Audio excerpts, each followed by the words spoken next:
اعوذ باللہ من الشیطان الرجیم بسم اللہ الرحمن الرحیم واتقوا فتنة لا تصیبن الذین ظلموا منکم خاصہ واعلموا ان اللہ شدید العقاب. اور لوگوں اس فتنے سے ڈرو جو تم میں سے خاص طور پر صرف انہی لوگوں کو نہیں پہنچے گا جنہوں نے ظلم کیا ہے، بلکہ اس کی زد میں سبھی لوگ آئیں گے. اور یاد رکھو کہ بے شک اللہ تبارک و تعالی سخت ترین عذاب دینے والا ہے. معزز سامعین کرام، یہ سورہ انفال ہے. سورہ انفال سورہ نمبر 8، اور اسی صورت سے ابھی آپ کے سامنے آیت نمبر 25 اور اس کا ترجمہ پیش کیا گیا. سامعین کرام، اس آیت کریمہ میں اللہ تبارک و تعالی نے اپنے مومن بندوں کو، اپنے مسلمان بندوں کو خاص طور سے یہ تنبیہ کی ہے کہ ایسے فتنے اور ایسی برائی سے بچے جس میں صرف خاص لوگ مبتلا نہیں ہوں گے، گناہ گار مبتلا نہیں ہوں گے، بلکہ اس برائی میں عام لوگ ملوث ہو جائیں گے. یعنی صرف نافرمان اور گناہ گار لوگ اس کے لپیٹے میں نہیں آئیں گے، بلکہ عام لوگ بھی، نیک لوگ بھی اس کے لپیٹے میں آ جائیں گے. اس سلسلے میں امام احمد بن حنبل مطرف سے ایک روایت بیان کرتے ہیں. وہ کہتے ہیں کہ زبیر رضی اللہ عنہ کے پاس میں آیا اور پوچھا کہ اے ابو عبداللہ، تم یہاں کیوں آئے ہو؟ تم نے اپنے اس خلیفہ کو ضائع کر دیا جو شہید کر دیے گئے، اور پھر آج ان کے خون کا مطالبہ کر رہے ہو. تو زبیر رضی اللہ عنہ بیان کرتے ہیں، انہوں نے جواب میں کہا کہ ہم لوگ اللہ کے رسول صلی اللہ علیہ وسلم کے زمانے میں، ابو بکر، عمر اور عثمان رضی اللہ عنہ کے زمانے میں یہ آیت کریمہ پڑھتے تھے، واتقوا فتنة لا تصیبن الذین ظلموا منکم خاصہ، کہ لوگوں اس فتنے سے ڈرو جس فتنے میں خاص طور سے صرف وہ لوگ مبتلا نہیں ہوں گے جنہوں نے ظلم کیا ہے، بلکہ سب لوگ اس کے زد میں آئیں گے. تو اس وقت ہم لوگ یہ نہیں سمجھتے تھے کہ ہم لوگ بھی اس فتنے کے زد میں آ جائیں گے، یہاں تک کہ یہ فتنہ رونما ہو گیا اور عثمان بن عفان رضی اللہ عنہ کو شہید کر دیا گیا. معزز سامعین کرام، اس آیت کریمہ کی تفسیر میں عبداللہ ابن عباس رضی اللہ عنہما کے ایک قول کو امام قرطبی نقل کرتے ہیں کہ یہ جو آیت کریمہ ہے اس میں خاص طور سے صحابہ کرام کو مخاطب کیا گیا ہے. لیکن عبداللہ ابن عباس رضی اللہ عنہما کی ہی ایک دوسری تفسیر ہے جس کو امام ابو جعفر ابن جریر طبری رحمہ اللہ اپنی تفسیر الطبری کے اندر بیان کرتے ہیں. وہ کہتے ہیں کہ اللہ تبارک و تعالیٰ اس آیت کریمہ میں تمام مومنین کو، چاہے صحابہ کرام ہو، چاہے صحابہ کرام کے بعد آنے والے جتنے بھی مومنین ہیں، سبھی کو اللہ تبارک و تعالیٰ اس آیت کریمہ کے ذریعے سے یہ حکم دے رہا ہے کہ اپنے سماج و معاشرے میں برائی کو پنپنے نہیں دیں. برائی کو پنپنے نہیں دیں. اگر اپنے سماج و معاشرے میں برائی کو پنپنے دیں گے تو سبھی لوگ اس کے لپیٹے میں آ جائیں گے. سامعین کرام، عبداللہ بن مسعود رضی اللہ عنہ اس آیت کریمہ کی تفسیر میں بیان کرتے ہیں، اور اس تفسیر کو حافظ ابو جعفر ابن جریر طبری رحمہ اللہ اپنی تفسیر الطبری کے اندر بیان کیا ہے. وہ کہتے ہیں کہ فتنہ جو ہے وہ سبھی کو پہنچنے والا ہے، کیونکہ اللہ تبارک و تعالیٰ نے قرآن کریم میں واضح طور پر فرمایا ہے کہ انما اموالکم و اولادکم فتنہ، تمہارے مال اور تمہارے اولاد فتنہ ہے. لہذا جو بھی اس فتنے سے بچنا چاہتا ہے تو اس گمراہ کن فتنے سے بچنے کے لیے اس کو اللہ تبارک و تعالیٰ کی پناہ طلب کرنی چاہیے. سامعین کرام، آپ آیت کریمہ کے ترجمے پر پھر سے غور کریں. اللہ تبارک و تعالیٰ فرماتے ہیں واتقوا فتنة لا تصیبن الذین ظلموا منکم خاصہ، لوگوں اس فتنے سے ڈرو، بچو جو فتنہ خاص طور سے صرف ان لوگوں کو نہیں پہنچے گا جنہوں نے ظلم کیا، بلکہ اس کی زد میں سب لوگ آئیں گے. یہ آیت کریمہ کا جو معنی اور مفہوم ہے صرف صحابہ کرام کے لیے تو ہے، لیکن صرف صحابہ کرام کے لیے نہیں، یعنی خاص صحابہ کرام کو تو مخاطب کیا گیا ہے، لیکن اس کا جو معنی اور مفہوم ہے اور اس کا جو حکم ہے وہ ہر عام ہے تمام مومنین کے لیے، کہ ہر مومن کو ایسے فتنے سے بچنا چاہیے جس میں سب لوگ مبتلا ہو رہے ہیں.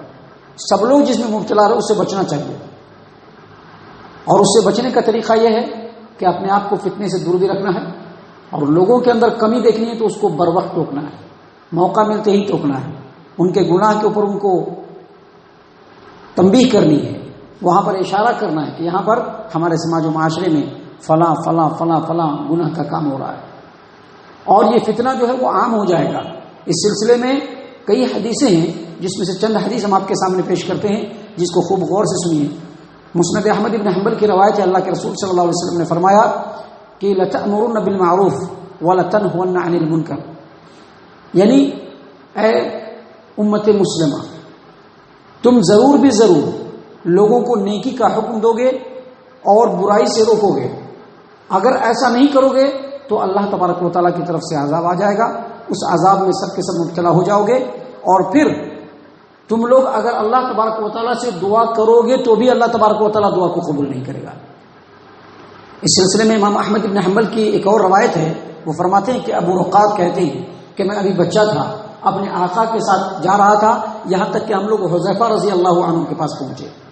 ساری حدیثیں ہیں اور جو باتیں ہیں بہت غور سے سننے کی ضرورت ہے, بہت ہی غور سے سننے کی ضرورت ہے. اور سماج میں تبدیلی لانے کی ضرورت ہے. سب سے بڑی بات, سماج میں تبدیلی لانے کی ضرورت ہے, اپنے مسلم معاشرے کے اندر تبدیلی لانے کی ضرورت ہے. ابو رقاق کہتے ہیں کہ ہم اپنے آقا کے ساتھ چلتے چلے گئے. چلتے چلتے حذیفہ رضی اللہ عنہ کے پاس پہنچے تو وہ کہہ رہے تھے کہ ہم لوگ رسول اللہ صلی اللہ علیہ وسلم کے زمانے میں جب ہوتے تھے اور ایک آدمی مجلس میں ایک ایسی بات کہتا تھا کہ ایک مرتبہ وہ بات کہنے پر وہ منافق ہو جاتا تھا.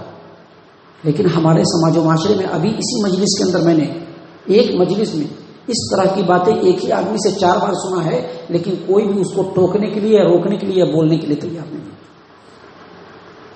یاد رکھو, تم میں سے ہر شخص نیکی کا حکم ضرور کرو گے, برائی سے ضرور روکو گے, لوگوں کو خیر و بھلائی کی طرف ضرور بلاؤ گے. اگر ایسا نہیں کرو گے تو تم میں سے نیک لوگ اللہ تبارک و تعالیٰ سے دعا کریں گے, پھر بھی اللہ ان کی دعا کو قبول نہیں کرے گا, اور ان میں سے برے لوگوں کو ان کا حاکم اور ذمہ دار بنا دے گا. اور پھر تم کچھ بھی کرو, سر پٹکو, اللہ تبارک و تعالیٰ تمہارے لیے کچھ بھی کرنے والا نہیں. سامعین کرام, اس سلسلے کی ایک اور روایت ہے جس کو امام احمد بن حنبل رحمہ اللہ اپنی مسند احمد بن حنبل کے اندر نقل کیا ہے, اور اسی حدیث کو امام بخاری رحمہ اللہ اپنی صحیح البخاری کتاب الشرکہ کے اندر نقل کیا ہے. نعمان بن بشیر رضی اللہ عنہ ممبر پر خطبہ دے رہے ہیں. خطبہ دیتے ہوئے اپنے کان کی طرف اشارہ کرتے ہیں اور کہتے ہیں کہ میں نے اپنے پیارے رسول صلی اللہ علیہ وسلم کو فرماتے ہوئے سنا. وہ کہہ رہے تھے کہ جو لوگ اللہ کے حدود پر قائم رہتے ہیں, جو لوگ اللہ کے حدود کی پاسداری کرتے ہیں, جو لوگ اللہ کے حدود کو پھلانگتے ہیں, اور جو لوگ اس معاملے میں مداہنت اور سستی اور کاہلی برتتے ہیں, ان کی مثال ایک ایسے جہاز کی ہے جو سمندر میں چل رہا ہے, یعنی پانی جہاز, اور اس میں بہت سارے لوگ سوار ہوئے. کچھ لوگوں کو نیچے والا حصہ ملا, کچھ لوگوں کو اوپر والا حصہ ملا. اب جو لوگ نیچے والے حصے میں ہیں ان کو پانی لینے کے لیے اوپر آنا پڑ رہا ہے. جب وہ اوپر آتے ہیں تو ان کو ایسا محسوس ہوتا ہے کہ ان کو بار بار اوپر آنے سے اوپر والوں کو تکلیف ہو رہی ہے. ہم ایسا کام کیوں نہیں کرتے ہیں کہ نیچے پیندے میں ہی سوراخ کر دیتے ہیں, پانی بھی مل جائے گا, اوپر لوگوں کو تکلیف بھی نہیں پہنچے گی. اللہ کے رسول صلی اللہ علیہ وسلم نے فرمایا کہ جو اوپر والے ہیں جب یہ لوگ سوراخ کرنے جائیں گے اور اوپر والے اگر روکیں گے نہیں, اگر روکیں گے تو سب بچ جائیں گے, اور اگر نہیں روکیں گے تو سب کے سب ڈوب جائیں گے. یہی حال ہے کہ اگر ہمارے سماج و معاشرے میں برائی ہو رہی ہو اور اگر ہم نے اس کو نہیں روکا تو سب کے سب تباہ و برباد ہو جائیں گے. آج دیکھیے ہمارے سماج و معاشرے میں کیا سب ہے. اس آیت کریمہ میں دراصل اسی فتنے اور امر بالمعروف اور نہی عن المنکر کی اہمیت بتلائی گئی ہے. بتلایا گیا ہے کہ اگر ہمارے سماج و معاشرے کے اندر کوئی برائی پنپ رہی ہے یا ہمارے مجلسوں میں کوئی آدمی کتاب و سنت کی مخالفت کر رہا ہے, اور اگر ہم اس لیے نہیں روک رہے ہیں کہ اگر روکیں گے تو بیزار کر لیں گے, اگر روکیں گے تو دل میں تکلیف مان لیں گے, اگر روکیں گے تو کل ہو کر کے میرے تعلق سے بھی بہت ساری باتیں بنائیں گے, اگر یہ سوچ کر کے آدمی اپنے سماج و معاشرے کے اندر ہونے والی برائی کو نہیں روکتا ہے اور وہ برائی اگر بڑھنے لگتی ہے تو پھر تمام کے تمام لوگ اس کے لپیٹے میں آ جائیں گے اور اس کا عذاب سبھی کو پہنچ جائے گا. آپ نے بنی اسرائیل کے اندر سنا ہوگا کہ بنی اسرائیل کے اندر 3 گروہ تھے. ایک گروہ جو تھا وہ سنیچر کے دن ہفتے کے روز مچھلی مارنے کا جو ہے کام کیا کرتا تھا. دوسرا گروہ جو ہے وہ صرف تماشا بن کر کے دیکھتا تھا, اور تیسرا گروہ جو تھا وہ برائی پہ روکتا بھی تھا. دوسرا گروہ نیک لوگوں کا ہی تھا, لیکن وہ دیکھتا تھا کہ ہم کیا روکنے جائیں, کہیں کو اس کے سامنے پھیکا بننے جائے, کہیں کو بول کر کے ہم پھنسنے جائیں. لیکن جو تیسرا گروہ تھا وہ اللہ والے لوگوں کا گروہ تھا, اور وہ کتاب و سنت پر, وہ اس زمانے کے شریعت پر چلنے والے لوگ تھے. وہ لوگ نیک کام بھی کرتے تھے اور ان لوگوں کو برائی سے روکتے بھی تھے. جب اللہ تبارک و تعالیٰ کا عذاب آیا تو جو برائی سے روکنے والے لوگ تھے وہ بچ گئے, لیکن جو لوگ نیکی تو کرتے تھے لیکن یہ سوچتے ہمیں کہیں کو روکنا, ان کو انہیں جو چاہے کر لیں, ہمیں نہیں روکتی. ایسا کرنے والے لوگوں کو بھی جب عذاب آیا تو ان کو بھی اللہ نے اس عذاب کے لپیٹے میں لے لیا. تو اللہ تبارک و تعالیٰ نے یہاں پر بیان فرمایا ہے واتقوا فتنۃ لا تصیبن الذین ظلموا منکم خاصہ. اے مومنوں، اے مسلمانوں، اس فتنے سے بچو جو صرف تم میں سے خاص طور سے ان لوگوں کو نہیں آئے گا جن لوگوں نے ظلم کیا، بلکہ سبھی لوگ اس کے زد میں آئیں گے. آپ دیکھیں ہمارے سماج و معاشرے میں ہر طرح کی برائیاں عام ہیں. ایک طرف نظر ہوتی ہے تو بہت ساری برائیاں نظر آتی ہیں. اس کے اوپر تنبیہ کرنا ضروری ہے. یہ سوچ کر کے کہ فلاں آدمی ہم سے ناراض ہو جائے گا اگر ایسا کرتے ہیں تو یقینی طور پر ان کے ساتھ ہم بھی گناہ گار ہو جائیں گے. جس طرح کی بھی برائی ہو اگر ہمارے سماج و معاشرے میں پنپ رہی ہے، ہمارے جماعت و جمعیت میں پنپ رہی ہے، اس کے اوپر انگلی رکھنا، اس کی طرف اشارہ کرنا، اس پر تنبیہ کرنا، یہ ہمارے لیے ضروری ہے.